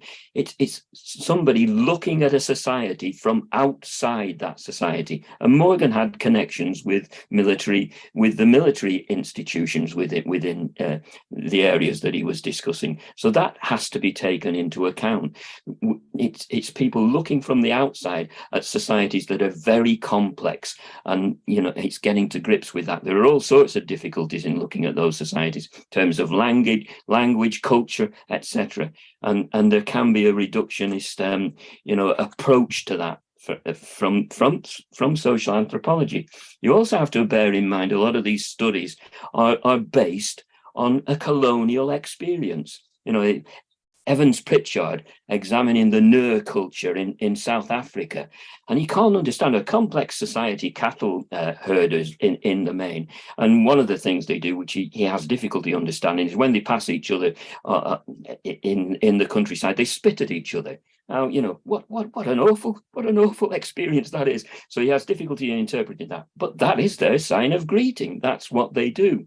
What he also can't understand, he's talking about the Nur, is he's wandering around the countryside and he gets lost. It's a foreign territory. He doesn't know where he's going, and he asks somebody, and they tell him the way somewhere or other, and he wanders off down in that direction, and he's completely lost again. He cannot understand why these people are sending him all over the place in this country. Then, of course, you have to realize that the RAF are bombing that territory, that it's a colonial experience. It's a domination of the British in South Africa. And he expects the Nur people to be friendly and cooperative with him. It's not the experience. And the other thing is, it is very complex, but, Rob has talked about the Maasai people in Kenya. Again, it's a very complex territory, and there's a danger in oversimplifying even that experience. And there was a film on the BBC not long ago called The First Grader, which is about Kenya, and it basically the experience of an 80-year-old man going back to school in Kenya, first opportunity, but he comes from the Kikuyu tribe in Kenya. And there's a division between the Kikuyu, or sections of the Kikuyu, and the Maasai. And the British are exploiting those divisions. They've obviously had an experience of anthropology examining those societies and advising them, and they are creating divisions between the Kikuyu people and the Maasai people. So in all those experiences, we've got to be very careful about what we are learning about these societies, and we've got to take into account that basically colonialism and imperialism that is rooted in the anthropology that we are subject to. Now, I'm not trying to take all this to pieces, because I think it is very interesting and the complexity of it. But I think what it shows is what Tina emphasized, I think, is that basically there are human behavior is so varied that there is a potential for a different form of society, that we don't have to live in the society in which we've inhabited for the past 200 years, or a similar sort of society. There are potential within the examinations of other cultures that can enable us to see that human beings can live differently. Thank you, John. Anthony. Can you hear me? Yes.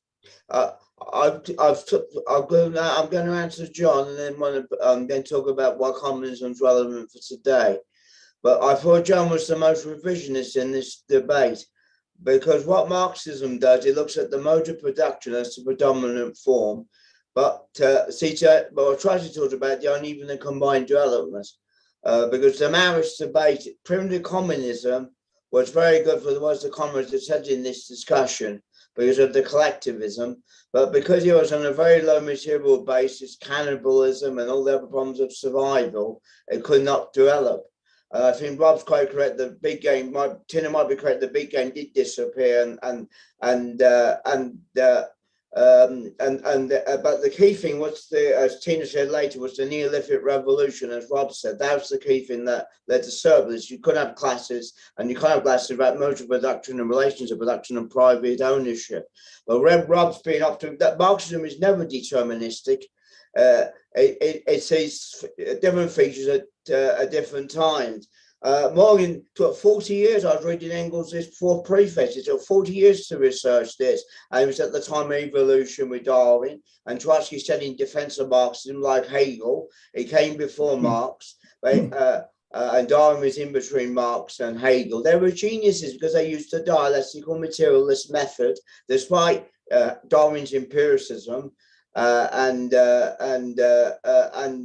Hegel's idealism, negation and negation, interpenetration of opposites. Which Marxism used to reevaluate with a more dialectical view, saw this. And there's no determinism in Marxism. But the Marx said, the class, I was reading something about the proof of Marx, class society was a major step, it was a step forward, but a major setback in social organization. But because I've had to think on my feet to prepare speech. So I'll think back now. I'll get back there in a second. Yeah, it's all right. I'll come to the point now. Then I'll finish with the last couple of points. But after that, it was it taught society 40 terms of surpluses. But what class society was? But once class society emerged, this is the central point where John goes wrong. And this goes back to Marxism. The seeds of a new mode of production are in the old. For example, the feudal and the decay of land when the Roman Empire fell, when the whole of Europe's roads disappeared, as Max Weber said, in bourgeois sociology, or capitalism in the world markets, or the worker state emerges at the socialist revolution with the working class or middle class forces with Stalin. It's a overthrow capitalism and you have a bureaucratic caste. But I think the environment, as I think Tina said a little bit through my comments, might have some influence. The environment was a major step forward. Without the Ice Age, as Aaron Tintermarsh said, you wouldn't have had class society, so I learned that. But capitalism was threatening nuclear suicide in the early talks, and in and the environmental damage. We need as Trotsky said in 1940, we need world socialism and communism even more. A lot of the left have lost confidence in the ideas. A lot of the Trotskyists spoke from Trotskyism. We'll go back to some of those ideas. As we said in Know Me, Never Vanguard Party, but I'll talk about the workers' states more next week. Don't go on the same. I got reconnected. I had to think on my feet. Something I had prepared at the end I was going to say. All right.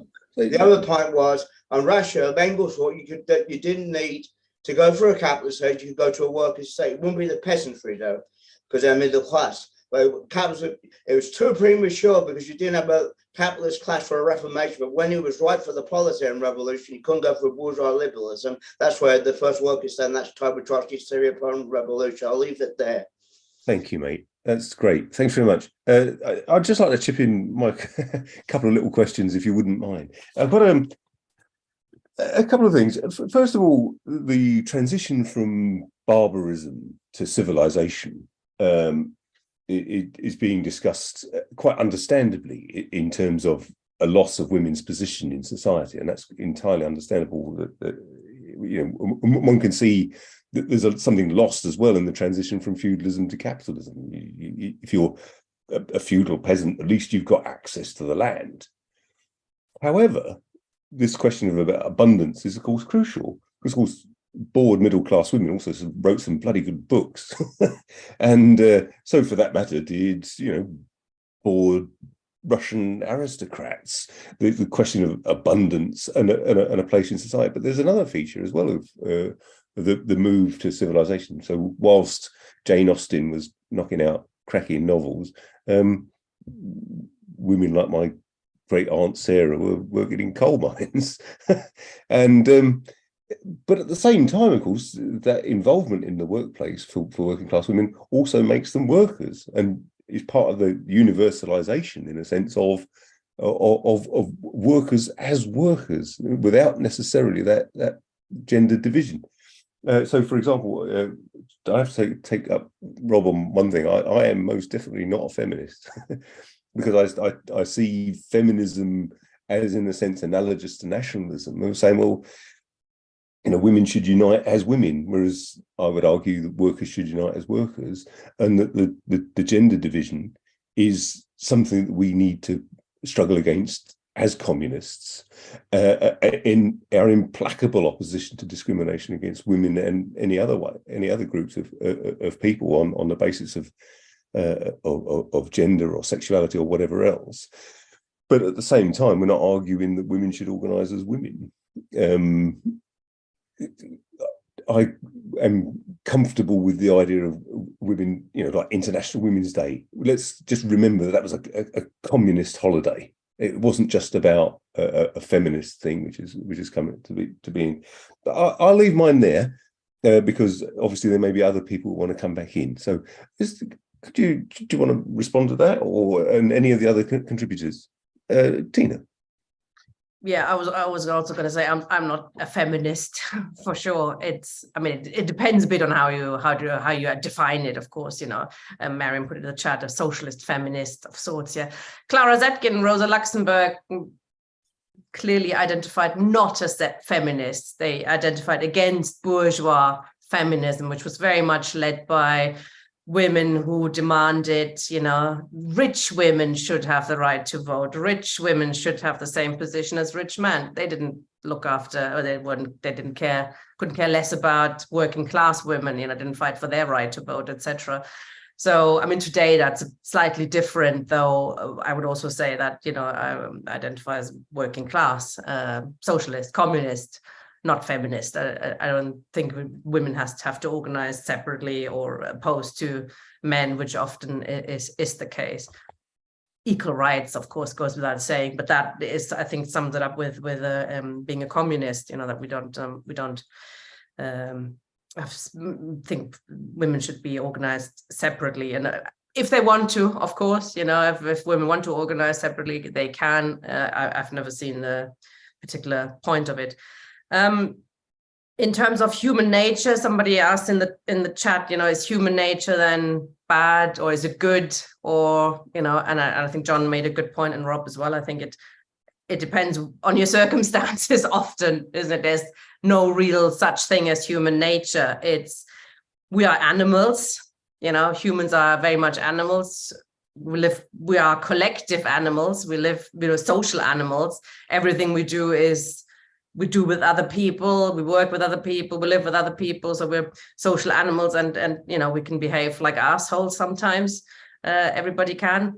But I think in general, and this is this was a point about some of these primitive egalitarian societies, when has to be, which was found that when women in matrilineal societies, women don't use strength to put down men or whatever. They use laughter to, if somebody, if the alpha male was trying to, get more meat or whatever than the others, they ridiculed him, and that's how they used human nature to, in a funny way, etc. So human nature is what depends on how we live in this capitalist society. Human nature is certainly doesn't bring out the best in people usually, in different societies it can be quite different.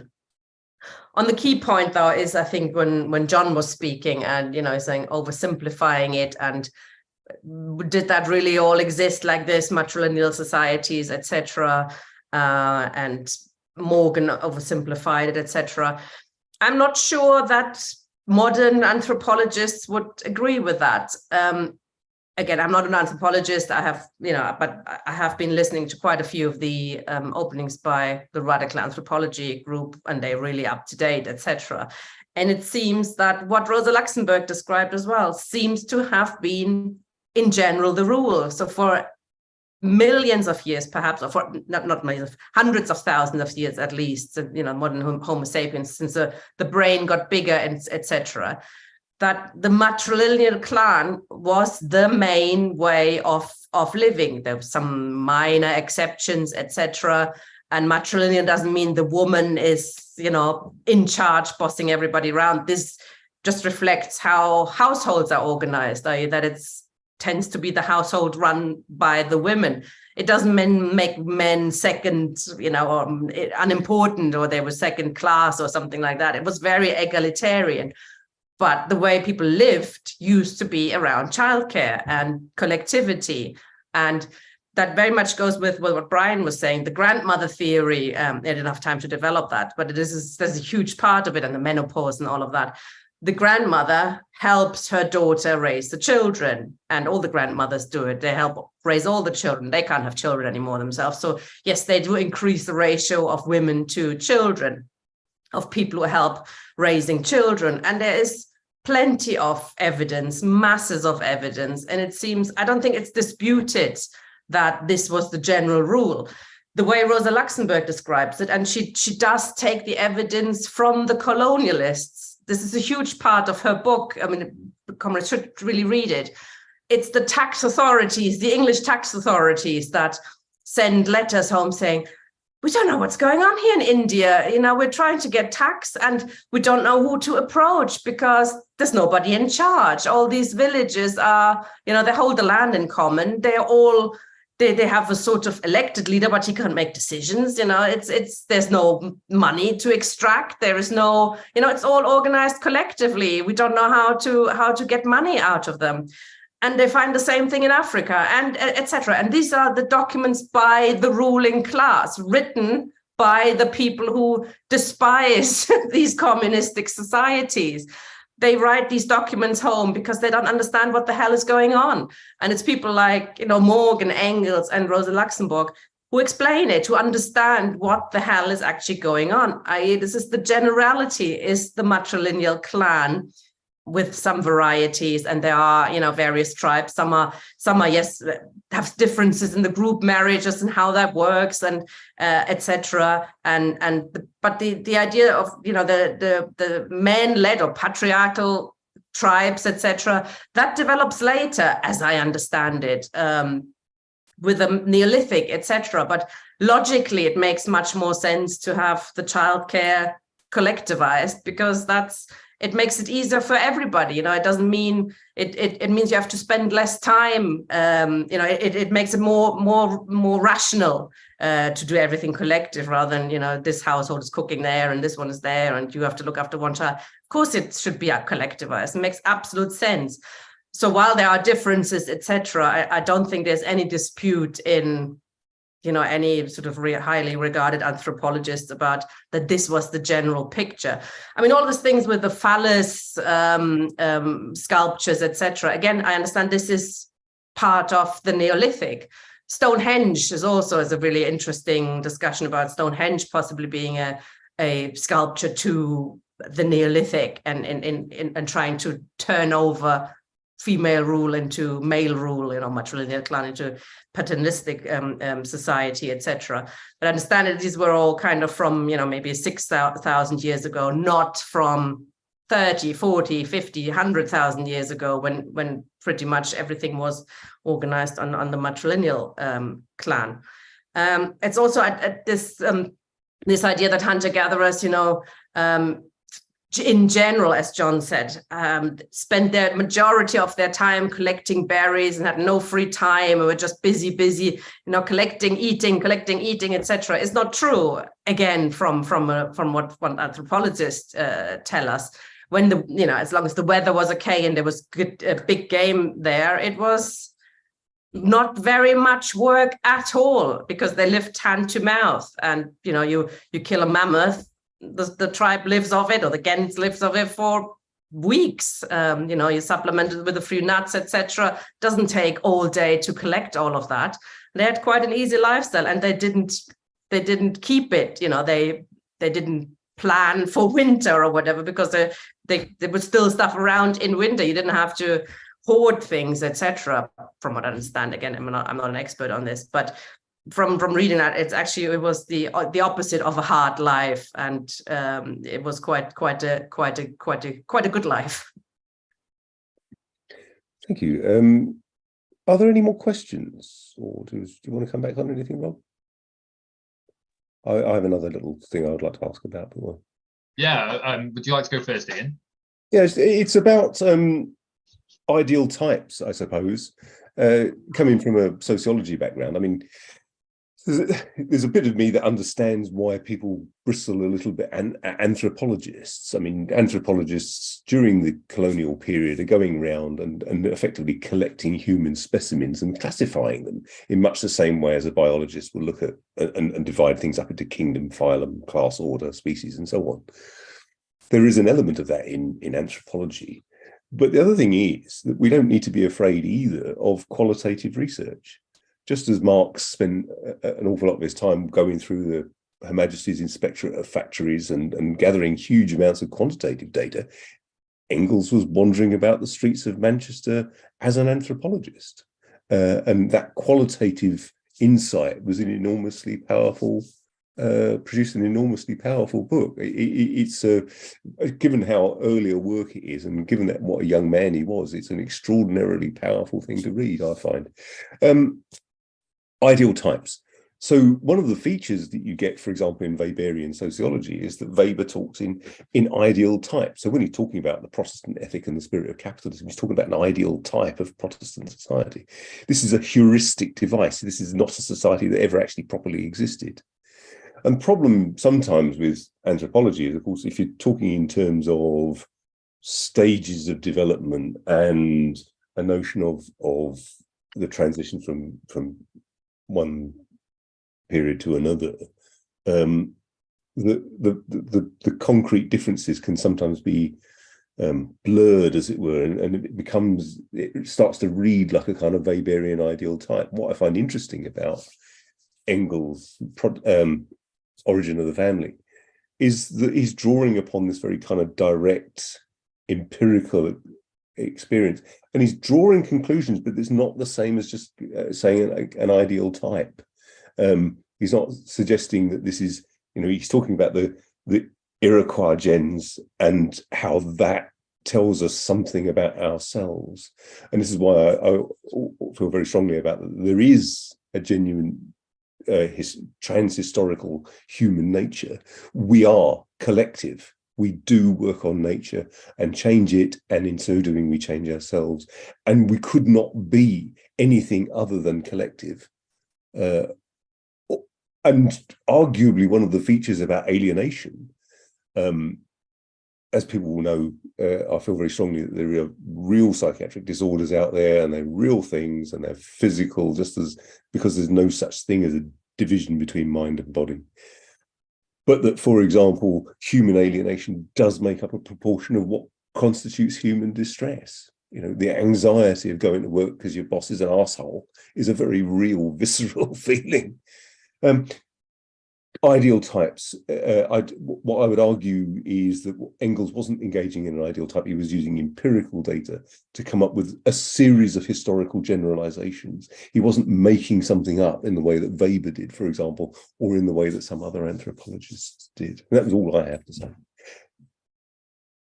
Are there any other questions from the floor?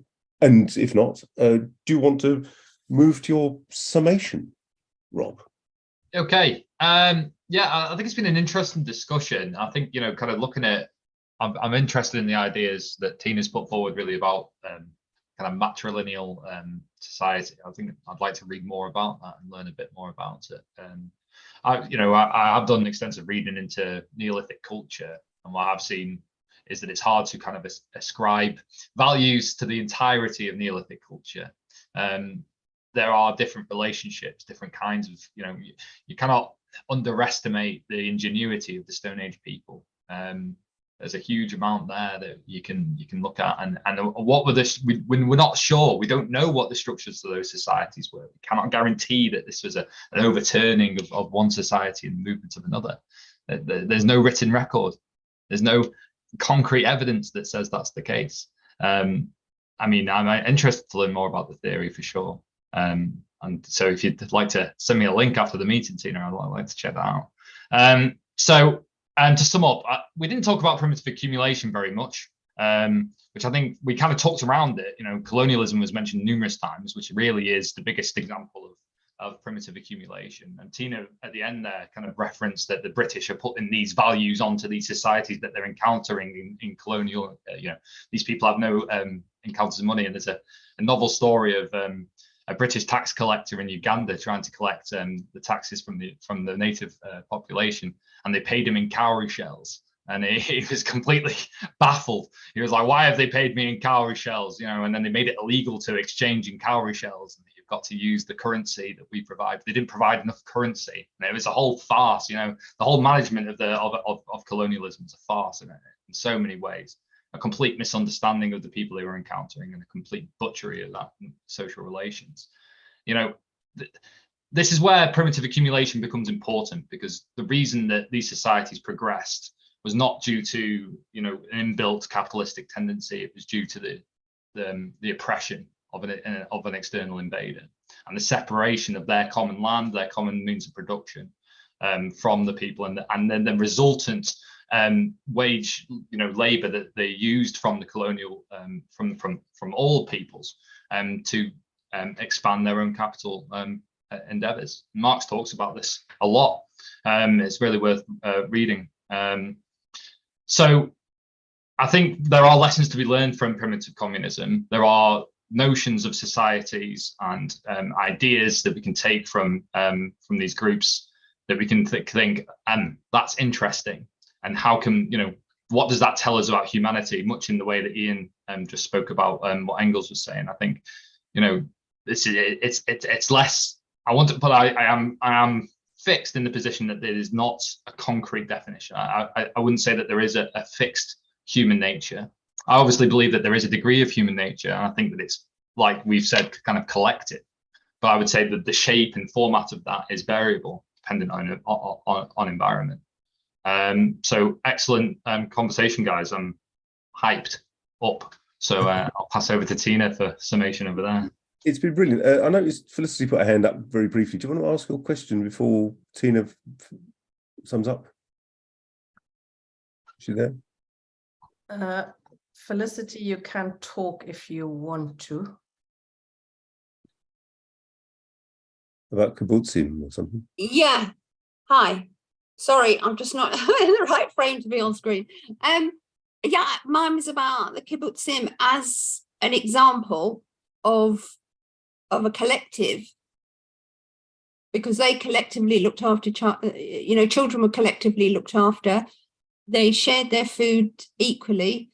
they lived in a communal environment. So how do the panel see that as an example? It's just a shame they exploit the Palestinians, isn't it? Well, of course. Well, we're not talking about that. Exactly.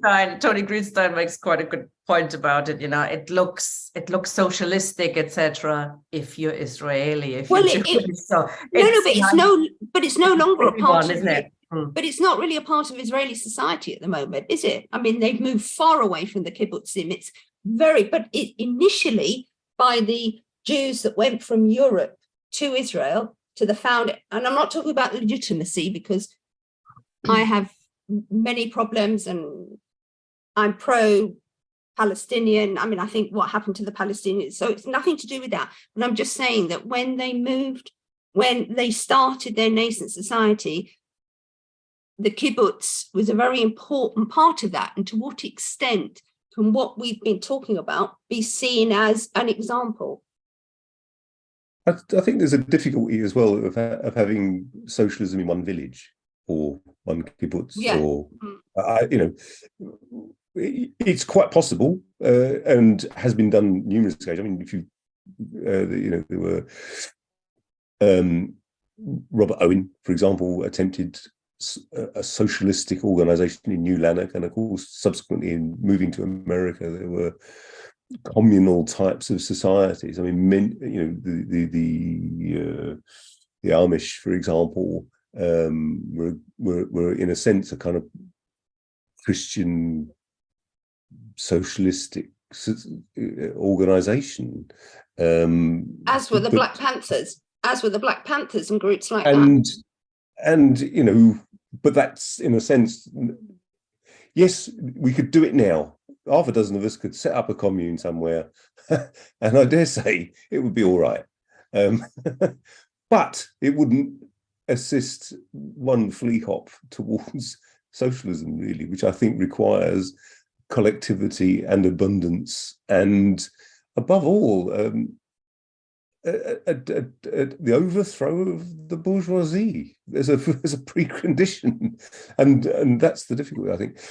But thank you. That's some more food for thought, and the more discussion, the better. So, but we're speeding towards 9 o'clock, and therefore I would like to hear Tina Bergman. Well, John Fitzgerald also, I think, wants to ask a question or say something briefly. Yeah, sorry, I haven't got my camera on and having problems with it. Yeah, very interesting discussion. It's just crossed my mind. Is there any evidence of sort of approximately what age these people live to, these primitive societies? Is there any kind of, that's it really. Okay, I can sum up. I don't know properly by that, but as you do know, Rob knows. Go on. Yes, John. There's human fossils, and human fossils tell you a huge amount about the way people lived. The bone structure of people hasn't really changed that much. Since the kind of advent of Homo sapiens sapien, and from the fossils you can tell the kind of lifestyle that somebody lived. So you can tell, one, how old they are by the state of the bones. You can tell if they died in youth or if they died in full maturity. You can tell if they died in old age or if they died in young age by, like I was referring to before, the structure of spinal columns, the erosion of teeth. The forensic evidence you can look at human fossil evidence. Now, there's not a lot of human fossil evidence from, really early hunter-gatherer society. So we are, kind of maximalizing what we have. But if we dig, we will find more. So yeah. That's what I've got to say on that. You don't really know either. Well, I think it is difficult to say, isn't it? I mean, but when anthropologists look at like some of these tribes, etc., they seem old enough to be grandmothers that help out with the raising of the children, though you can't be a grandmother with 40 or 50, of course. I doubt they live to over 100, but I don't know about that either. It's difficult to say. I mean, for me, especially Rosa Luxemburg was eye-opening when reading her introduction to political economy, and I would urge again comrades to do that. She, like Marx and Engels, was a scientific socialist. She didn't just, think that we should have something more communistic because it's better, but she explained why we must have a better society because this will lead to war, etc., capitalism, and B, because we have lived through our vast majority of history in a very different way, in a collective way, in a non-alienated way, in a non-war way, in a way where we shared things and we shared land and we shared everything in common. Doesn't mean there are no fights, that doesn't mean there's no trouble or confrontation, etc. But it was on an entirely different level. It's fascinating how she describes, for example, how decisions are made by, you have the Gens, the leader of the Gens are elected by their family clan. They get together ever so often whenever a decision needs to be made. Everybody can participate, everybody's around it, can ask questions, can ridicule the leader of a Gent. The leader of a Gent can be replaced there and then by the rest of the Gent if she doesn't do what they want, etc. It's deeply democratic. And this is, again, something that might not have been exactly like that in every single Gent and every single clan. But I think there is, not just from Rosa, but also from Rosa Luxemburg, but also from modern anthropologists who who find these archaeological evidences, enough evidence that something very similar was happening everywhere across the planet.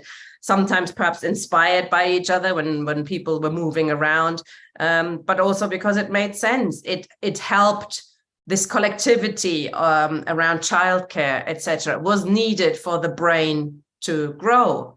So it wasn't just cooking meat, etc. The women needed to be able, if you compare women and animals, when an animal is born, it's ready. It runs along, power, it's finished. You don't have to look after it anymore. The mother of the animal, whatever it's called. Humans, you need 2-3 years real hard work looking after your child because it's not quite finished. The brain is so big, etc. You need so many people looking after a child that is very intensive. So there is the theory by the radical anthropology group that women banded together to collectivize childcare and to keep men in check. And it made a lot of sense to me. I do urge comrades to look at the radical anthropology group. There's a book called Blood Relations by Chris Knight, who's describing this human revolution, the female revolution, with evidence that they've collected and others have collected, how it led to development of culture, etc. Camilla Power is also very good, and there are anthropologists who are not socialists who support most of these ideas. And as I understand it is mainstream now that childcare was collectivized, that people lived collectivized around the women's household. It wasn't feminism, it was just organized around the woman's household and etc. The collectivity around children and women. And so that is deeply inspiring. And like Morgan, I think the idea of abundance, the idea that now we are in a position to learn these collectivity from the past, to move forward on a higher level. I think that is quite key, that we don't argue, oh, there's too many people on the planet and we need to reduce numbers before we can have, again, some kind of human way of living with the planet. No, we can do it. We can do it on a higher level than the hunter-gatherers did, by making use of the revolutionized means of production and producing things and living in harmony with nature. That is still possible if we get our act together in time. Well, on that happy note, I'll finish. Thank you very much, comrades. I think nobody would disagree. Did you want to come back, Rob? I think it's been an excellent discussion. I've thoroughly enjoyed every minute of it. Next week on Why Marx, we'll be looking at societies that have called themselves socialist. How are we to understand it? Because if we think about human nature as something which is used to argue against communism, another argument is look at it in practice. And what we'll discuss was what was the nature of the Soviet Union, what was the nature of China, and what are they today? So thank you very much, comrades, and good night.